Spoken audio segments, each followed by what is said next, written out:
Gandang araw mga kapuso, ito po ang mga ganap na dapat po natin abangan dito lamang po sa ating kapatid.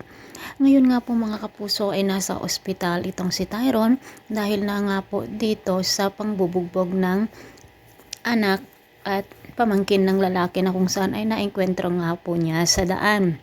Sinabi nga ng asawa ng lalaki na kung hindi magbibigay ng 1 milyong piso, si Rosel ay ipapakulong niya ang kanyang anak. Saan naman kaya kukuha si Rosel ng ganong halaga mga kapuso?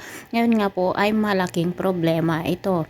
Naisip nga ng kaibigan ni Rosel na humingi ng tulong kay Chris itong si Rosel at nakapag-isip nga po ito na lumapit kay Chris. Ngunit mga kapuso, matutulungan naman kaya ni Chris si Rosel? Kailangan din nila ang pera ngayon dahil nga po sa nalulugi na ang kanilang negosyo. Samantala mga kapuso, epekto naman ang ginawang pagpapanggap ni Bea sa plano nila upang sa ganun nga ay mapa-oo nila si Belle na makipagrelasyon o makipag-date dito kay Chito. At ito na nga po ang good news mga kapuso dahil nga mag-ama nga pala sina Chito at Beans na parehong nagmamahal kay Belle.